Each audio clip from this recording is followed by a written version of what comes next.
We're going to talk about that today. We're also going to talk about ethics a little bit today. We're going to talk about Half-Life.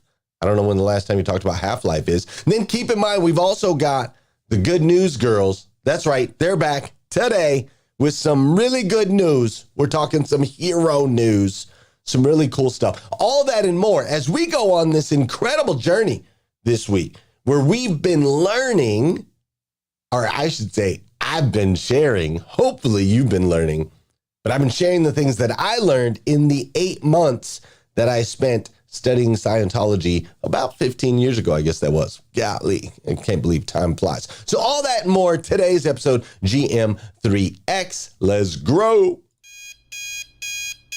Welcome to GM3X. I am your host, Glenn Lundy. I am a husband to one, a father to 8, and the founder of the 800% Elite Club. I hope you're ready for motivation, education, inspiration, celebrity interviews, and thought-provoking conversations because it's 5:30 a.m. and it's time to rise and grind.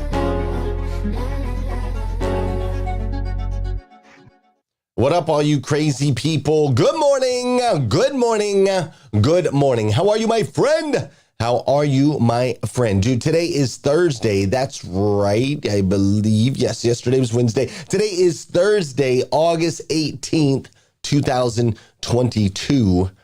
And what's crazy is today is the very first and the very last time it'll ever be Thursday, August 18th, 2022.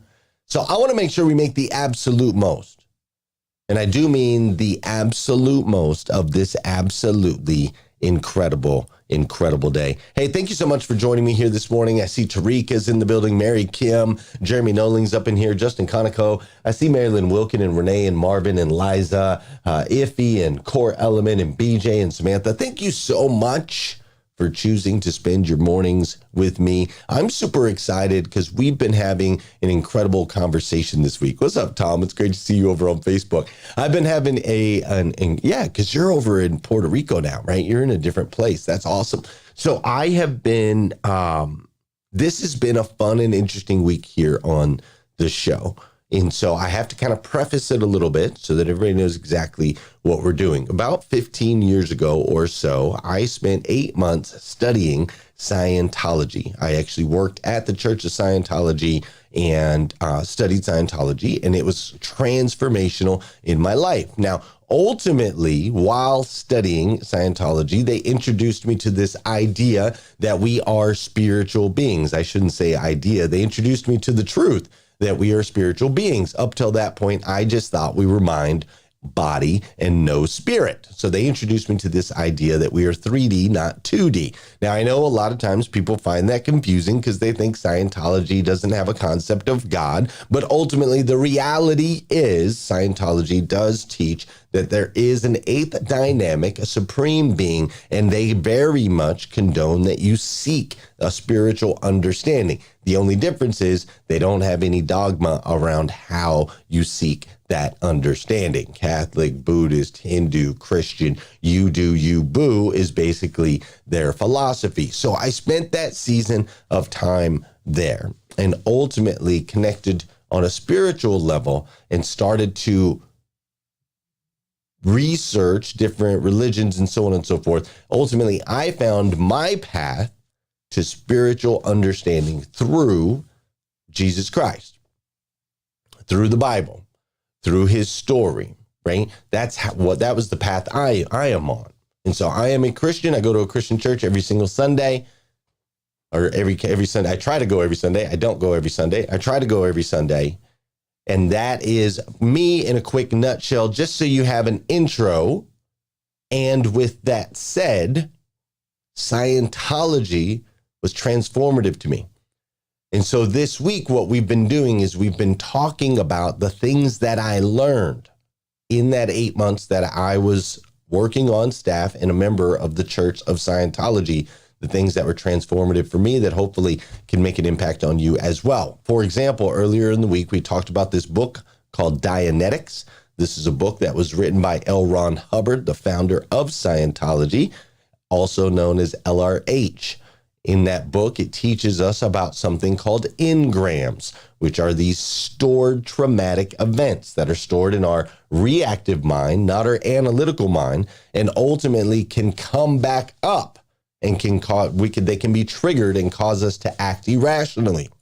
We also talked earlier in the week about how we can get rid of those engrams by having well-lit, wide awake, trusted conversations where we can tell the stories over and over and over again of those traumatic events so that we can take them from subconscious to conscious, or in this case, from reactive mind to analytical mind. We also, earlier in the week, I talked to you about how Scientology taught me how to learn, right? A lot of times we just go to school, we're told to learn, but nobody teaches us how to learn. So Scientology taught me that we should always have a dictionary with us while we're reading, while we're absorbing, while we're consuming, all of those things, because a lot of times there's words we think we know the meaning to, but we really don't. And our bodies can get stuck on a word. Remember, we talked this week about how you could read a paragraph or two and then forget what you just read. You can sometimes go pages in a book and be like, what did I just read? That typically is because somewhere along the line, there was a word that you didn't truly know the definition of. You kind of skipped over it. Your brain is stuck back there, and absorbing new content is nearly impossible. We've talked about those things this week, and we're going to continue down this road. Today, we're going to talk about something called a tone scale. We're also going to talk about effective communication strategies that I learned during my time in Scientology. And we're also going to talk about something called ethics, which I'm sure you've heard that word before. But we're going to talk about ethics and the importance of them, and some things around something called suppression. We'll go into that here in just a little bit. Before we go too far this morning, though, you know what we got to do on this show. Come on now. Let's go, let's go, let's go. Turn it up a little bit. Can you turn it up in my headphones?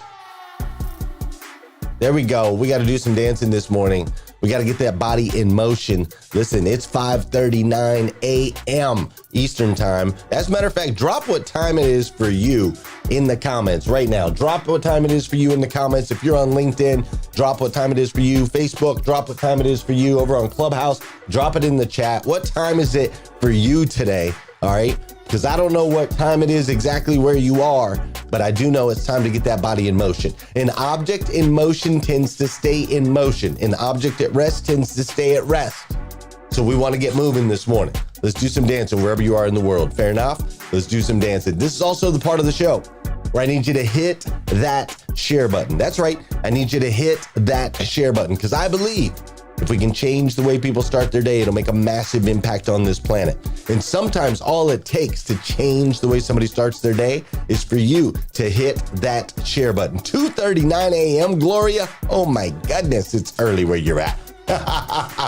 You're in Arizona, right? That's right. Crazy. All right. This is also the part of the show where I want to say good morning to you. I want you to say good morning to me. Whether you're watching this thing on live or you're watching on replay, say what's up. I'll say what's up back. Over on Clubhouse, I see Christina's with us. I see Sonia's joined us this morning. Michael D. Butler is in the building. What's up, Ricardo? Great to see you. I see Richard and Luis. I see Patricia, excuse me, is up in here this morning. Katsuhiro is in the building. Regina and Lakita. I see Damaris. I see Amanda Sanner is up in here. What's up, Amanda? How you doing, Cass? How you doing, Key and Lorna and Jessica? I see Brittany's in the building and JK. Erica's up in here. We got some new people in the building too. Lauren and Suad. I see Allison and Wisdom. I see Carmen and Bimbola. Over on Facebook, I see Dana Fishbean. Oh, Gloria, you're in California. Right on. I see my boy Jeremy Nolling up in the building. Don Sankey, Kim Fair, Stephanie Toadvine. I can't tell you how stoked my wife is to have you in her life, Stephanie. I'm so glad that you guys put together your Bible study group. It's amazing. Kimberly Hatfield, I got your message. I emailed you this morning. Tom Shallon, my boy, let's go. That's right. Rick Tamburino is in the building this morning. Sol Salcido, good morning. How you doing, Vicky Everett? Good morning, good morning, good morning. Robin Wilshans is up in here. Time to roll. That's right. Mike Higdon, good morning to you, sir. I'm so glad you are here with me. We are the crazies. We are the ones who will change the world. We are the ones who are willing to rise up while it's still dark outside. Right, John Paul Guidry? We're the crazies. And thanks to the fact that we are alive in 2022, the Queen, Renee, I'll see you this weekend. We are alive in 2022. What a gift to be able to come together in this way, right, Cheryl Alexander? To be able to come together in this way, Katie Ward, and be able to energize, encourage, lift, and grow together. What a gift and what a blessing. I'm super grateful you're here. Just so you know, we wouldn't be able to do things like this if it wasn't for the auto industry. The auto industry has been the biggest blessing to me, and now I get an opportunity through something called the 800% Elite Automotive Club. What's up, Amonte? How you doing, Debbie? I now get the opportunity to work with owners and general managers of car dealerships all over North America. It's incredible. I'm telling you, it's incredible. Yesterday, our live Q&A session was just off the chain. The opportunity to work with such amazing superhumans. And if it wasn't for the auto industry and it wasn't for 800% Club, we wouldn't have an opportunity to do what we do today. So shout out to my 800% Club members. I see Sankey's in here. I see John Paul Guidry's in here right now. I think Mike Overfelt might be in here. Shout out to the 800% Club members. You guys are what make it happen and make it amazing. For those of you that are not a part yet, if you're an owner or general manager of a car dealership anywhere in North America, you need to hit me up. You need to check it out. As a matter of fact, we've got a retreat coming up in Atlanta, October 26th. We are inviting members outside of the club to come get a peek inside of what it looks like. I'd love for you to come check that out. You can go to saveyourdealership.com if you want to learn more about that. Let me give you a quick glimpse of what that looks like, and then we'll get to the good news, girls, and we'll dive in with some strategies for you today.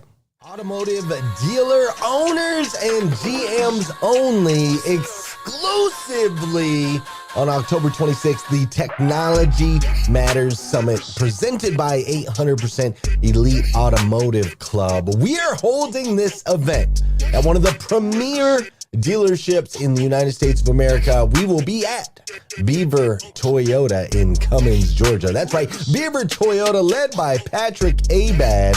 I know you've heard of the place. They've had a massive increase in sales over the last 3 years. And we're going to have our event right there on site. So you can check out the store. You can check out all the features. You can check out what some are calling the Disneyland of dealerships as we learn that technology matters from Dan Moore, Aaron Cheeks, Brian Kramer, and so many more. Grab your ticket now. We'll see you there. October 26th, Cummins, Georgia. Don't miss it. I would like to hear some good news. Good news, good news. When news is not bad, it is good.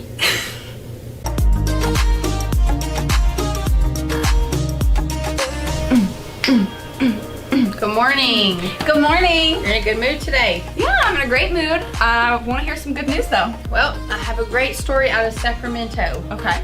So, there was a 7-year-old little boy named Messiah. Okay. Wanted to go swimming. His parents actually, they describe him as he's going to be a future Olympic swimmer. He swims that great. Love that. Lives in an apartment complex, ready to go swimming. He walks down. I have no clue where his parents are because the article I read did not say anything about it. But 7-year-old wanted to go swimming.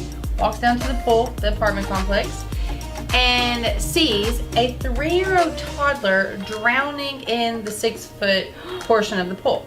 Oh my God. Without any second thought, that 7-year-old jumped right into the pool and saved that 3-year-old. Oh my gosh. One of the parents were there, sitting beside the pool, seeing what happened. I guess it happened so fast. Yeah. Kind of helped yank him up and gave CPR, brought the little kid back. He went to the hospital with critical condition, is doing great now. Oh my gosh. But how awesome is it that this little 7-year-old is a freaking hero? Yeah, we gotta listen to kids because they really see stuff that we don't see, and they see the world differently from us. So he definitely spotted something that no one else was spotting. So, and that's awesome. Stuff like that can happen in a blink of an eye. So yes, drowning is fast. Drowning is fast. Yeah, you can drown really quickly. Yeah, you can drown in a teaspoon of water. Yeah. Something like that. It's something little. I don't know. Yeah, it's something little, like a teaspoon or less, literally. That's crazy. Yeah, I stress a bathtub with my baby, so I can only imagine a pool, but no floaties. I guess a kid probably fell in. It's just my assumption. I could be wrong, but sounds like it just fell in, and that little boy, the 7-year-old, happened to be there at the right time, right place. What a hero. And that's all, folks.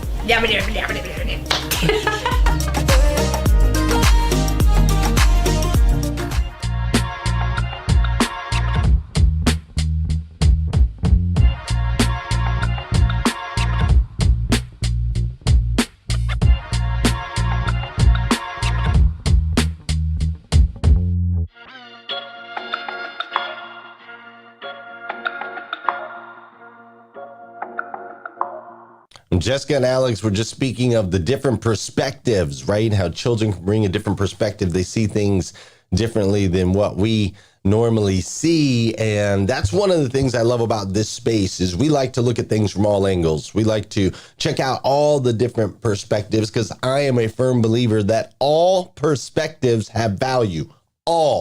All perspectives have value. When we examine another perspective, it either helps us solidify our current belief system, or it opens our minds, our eyes, our hearts, our spirits to a potential new idea, a new concept of what works for us. So all perspectives have value. And that's why this week we've been sharing the perspective from Scientology and the lessons that I learned in the 8 months that I got to work for and be a part of the Orange County Church of Scientology in Orange County, California. Now, the next lesson that I learned that I want to share with you is something called a tone scale.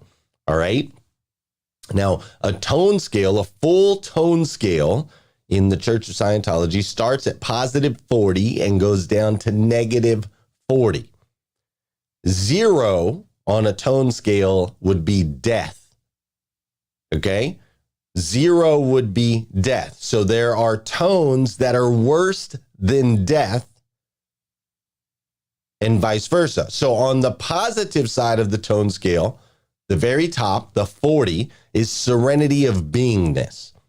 Below that is postulates, and then games, action, exhilaration, enthusiasm, cheerfulness, strong interest, etc., as you work down the chain. Now, on the negative side of a tone scale, you have things like self-abandonment, victim, hopelessness, apathy, feeling useless, the dying, the actual death of the body. Now, below death of body is things like failure, pity, shame, blame, regret.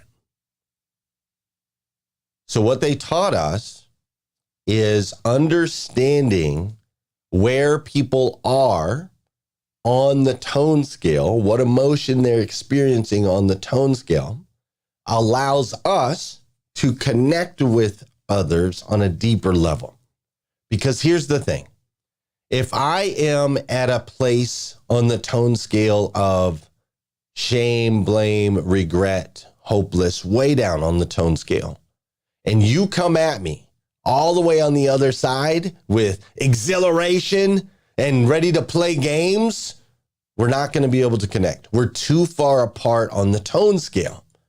You see, the key to the tone scale is to be within 1 or 2 of where the other person's at.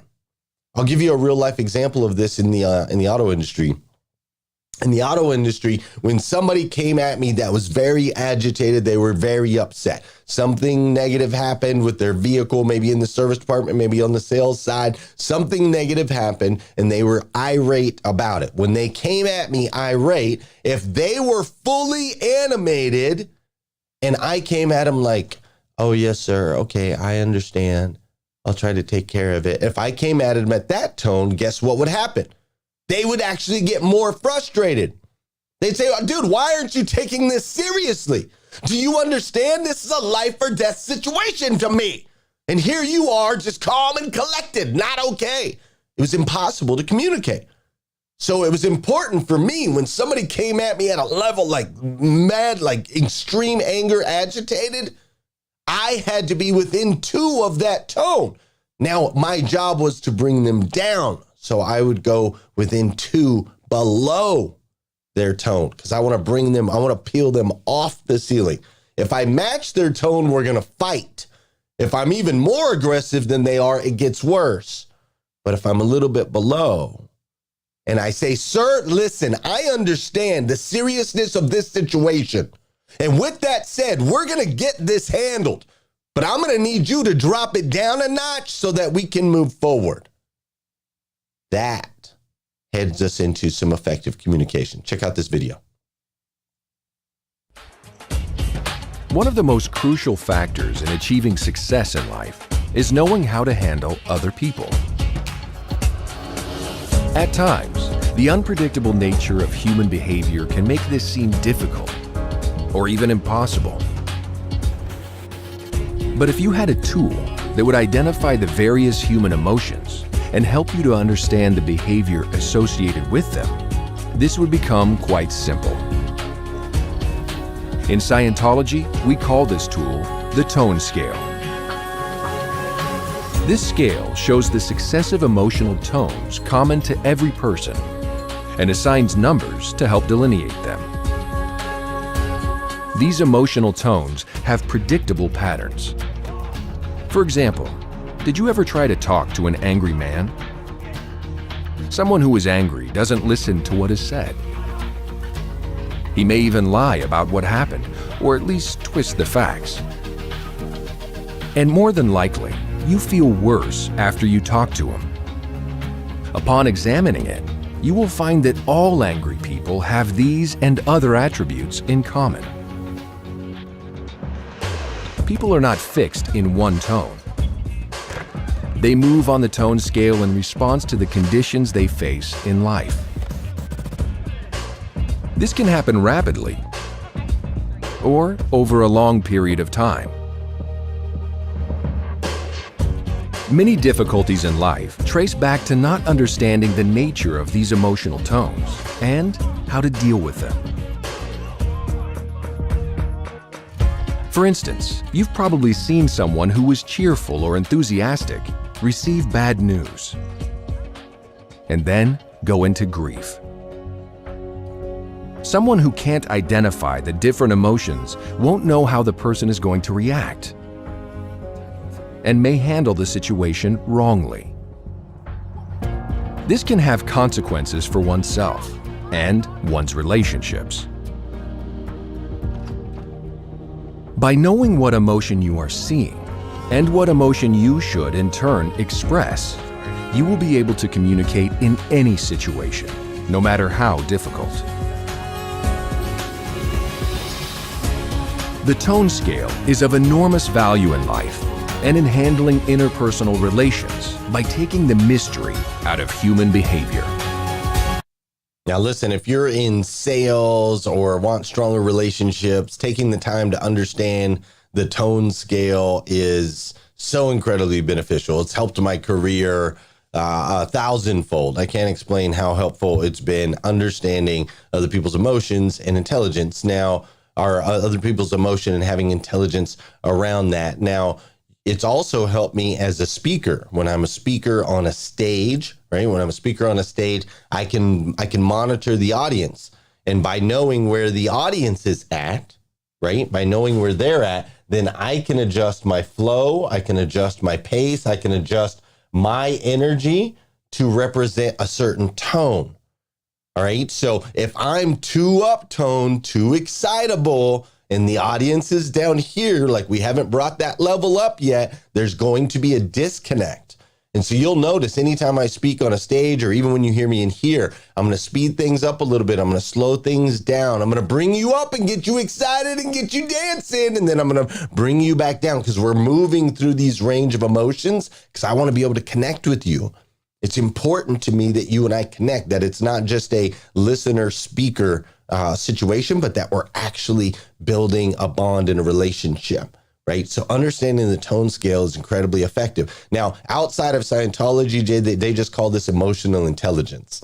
That's what they call it. It's emotional intelligence, but they don't actually teach you emotional intelligence, whereas I learned emotional intelligence through the tone scale. Second thing I wanted to make sure you walk away with today is I learned in my time at Scientology, I learned effective communication. Now, effective communication is a series of data points that you need to regulate whenever you're having conversations. At first, it becomes technical. In time, it just becomes natural. So in order to effectively communicate, we have to have certain components. The first component is we have to have intention.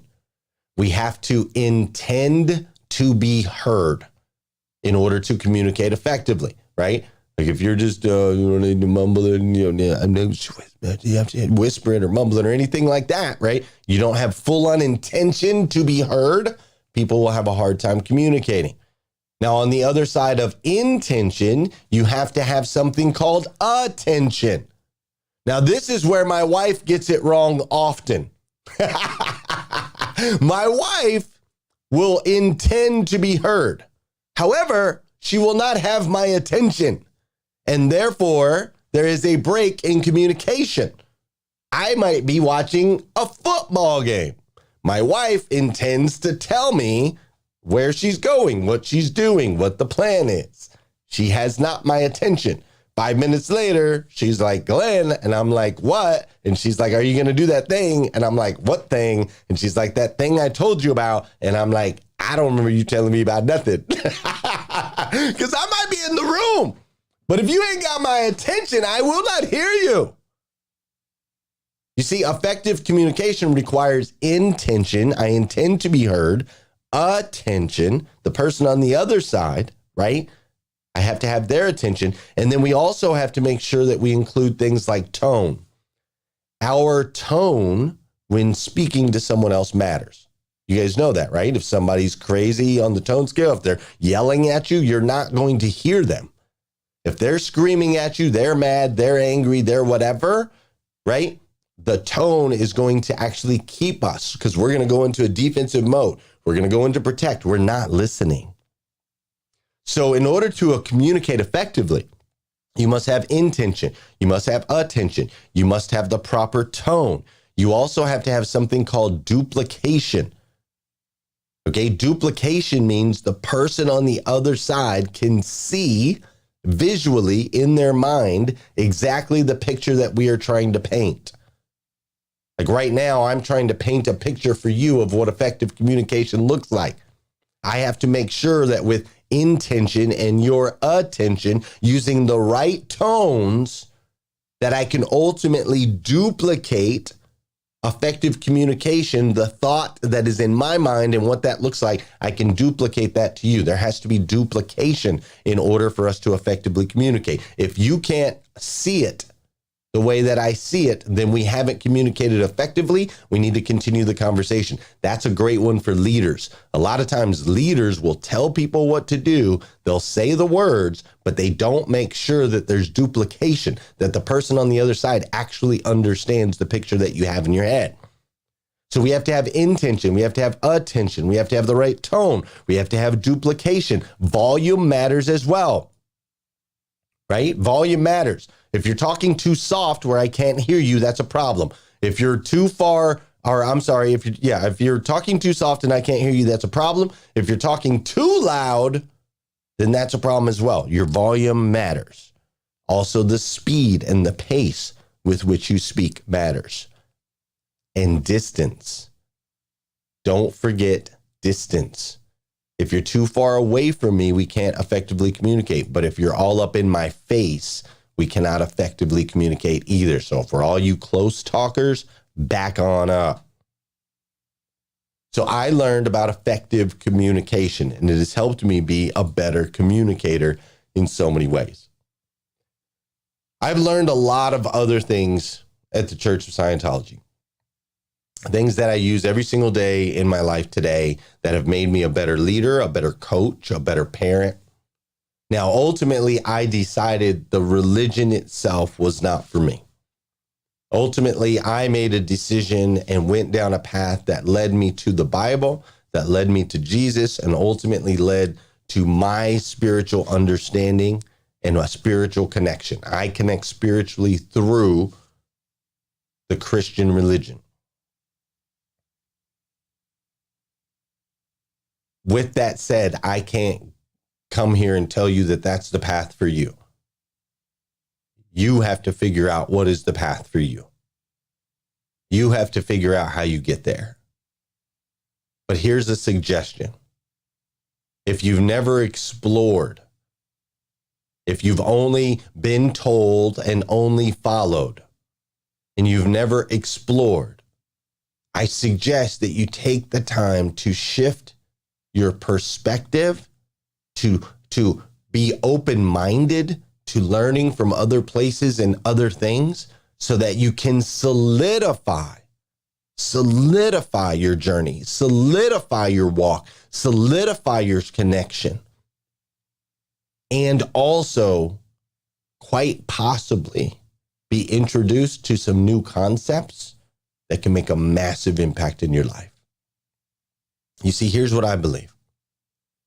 I believe that you and I are children of God, the God of the universe, the God that made everything. And I believe that that God made you and I to become the best versions of ourselves that we can possibly be. Not an average version, not a below average version, not an above average version. The best versions of ourselves that we can possibly be. And in order for you to become the best version of you, it is going to require you continually learning, constantly adding tools into your toolbox, evolving, right? A constant evolution. And science has proven that there are actually cells in our brains that lie dormant until they're exposed to new experiences, new situations. This is why traveling the world can be so beneficial, because there are literally parts of your brain that will never activate if you don't step foot in China. There are parts of your brain that will never activate if you don't step foot in Australia. There are parts of your brain that will never activate if you don't step foot in Africa or South America. There are parts of your brain that will literally lie dormant your entire life until you step out of these places of comfort where you're surrounded by people that look like you, walk like you, talk like you, think like you, and believe like you. There are pieces of you left untouched. There is potential left untapped until we step into these areas. I appreciate you being open-minded and stepping into these areas with me this week. I hope you found it fun and entertaining. I hope you've taken away some things that you can apply in your life. Tomorrow, there is a guy who is a very well-known Scientologist by the name of Grant Cardone. Grant Cardone has been studying Scientology for decades on decades on decades and uses a lot of the methods in his training and his coaching. And I had an opportunity to sit down with him last week and talk about his book, Be Obsessed or Be Averaged. And so tomorrow morning, I'm going to bring that interview to you. So make sure you tune in tomorrow while Grant and I chat it up. There's all kinds of lessons to be learned in that. Until then, I'm going to head over to Clubhouse. For those of you that are watching live, we'll be on Clubhouse until about 6:30 a.m. Eastern time, having discussion around today's show. For those of you that are watching on replay, I appreciate you so much being here. Make sure you come back tomorrow, 5:30 a.m. We're going to do this all over again on GM3X. Fair enough? Fair enough. Have an incredible day. Thanks for being with me. This has been fun. Let's grow.